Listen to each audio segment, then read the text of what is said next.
Hey everybody, it is Alex here with a quick review of Motion Twin's Dead Cells. Typically, these reviews are much more formal, much more cut together, composed, actually edited. This is going to be a little bit different because this is a tricky one for me because, to be frank, to jump straight into it, I absolutely love this game. The issue is I'm absolutely garbage at it, so it's hard to review a game when you can't get that deep into it because of your own, you know, lack of ability. So I wanted to touch on the things I'm absolutely loving about this game, assign it kind of a score based off the loop that I've done, so consider this a review in progress of sorts, but I don't feel my opinion changing on it, because I've basically played the same 30-45 minutes of this game for hours and hours and hours, and it's a testament to the game itself when I'm so bad at it, but I can't stop playing it and I can't stop thinking about it. So you're gonna see a lot of the gameplay.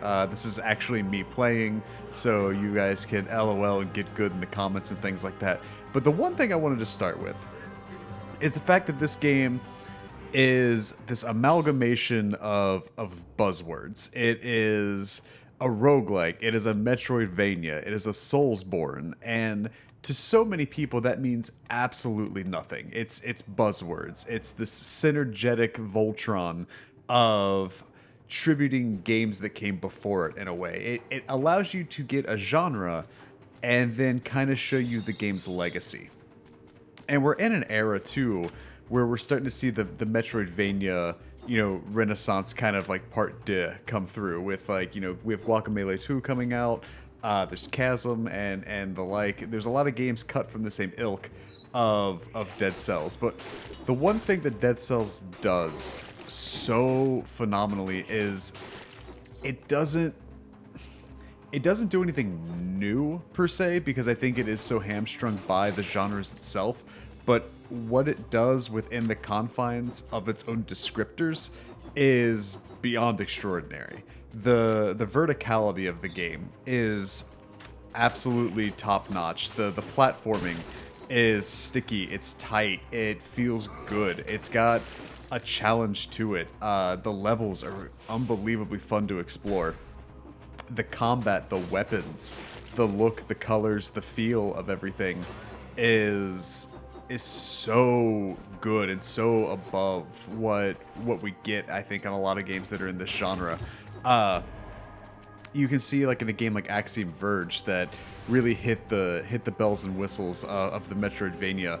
This takes this Dead Cells takes that and kind of ramps it up with the Soulsborne style of combat, where you have enemies that are timing based and you learn their attack methods so you can learn to use your defense to parry attacks to stun them.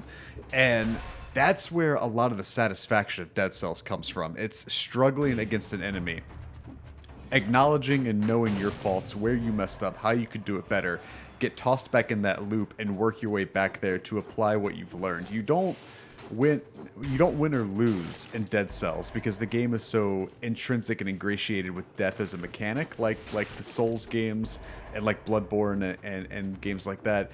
It's so ingratiated in there that it's not a matter of winning and losing, it's winning and learning. And that's, I think, the thing that keeps me coming back to playing just, the first couple levels over and over and over again and dying over and over and over again. Because it's the upgrades, it's checking out the new weapons, it's when you die, this initial dungeon that you see is remapped and repieced together, and that's where the roguelike elements come in. The weapon spawns are different, where the enemies placed are different. So there's a lot to like in the fact that even if you die and you start back at this dungeon, you're getting something different, you're still getting more to explore, you're still getting to work your way back into where you were with upgrades and various health things. On the topic of health is kind of a premium in this, and I think that took me a minute to get used to.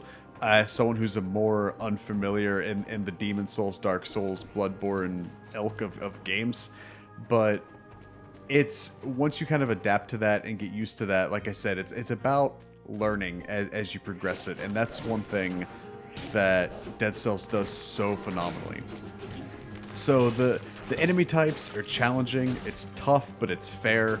The platforming is absolutely like top notch. The music is great. The art style is bright. It's vibrant. The weapons look and feel and way different. Your defensive weapons have a different feel to them each time you grab a different one. As you unlock things, it gives you that pursuit to keep getting better, to keep coming back, to die again, to start over. And that's not something that I actively seek in a game. So for me to keep coming back and going like, yes, this game is hard, yes, this game is challenging, but I can't stop. And I don't want to stop. And I think that's the difference, is it's not so much I can't stop playing Dead Cells, but I don't want it to stop either. Like this is a game I'm totally suitable at being bad at, because it means it's going to keep going. So I'm going to wrap this up. If I had to score it, if you caught me on the street corner, gun to my head, you said score Dead Cells, this thing is an 8. This thing's an 8 to 8.5. I would say final score is 8.2 based off what I've played. I cannot recommend this game enough. It is great. And what Motion Twin's done, I think, with the early access and keeping the game kind of fresh and new and adjusting and out in the wild the way they have in Steam, and now bringing the final version to consoles and everything, this game is a treat, and I can't recommend this enough. So it is available soon after, by the time you hear this. So I'm excited to talk more about this. Thank you for joining me on this review of Dead Cells, and I will catch you again next time. So until then, do the thing.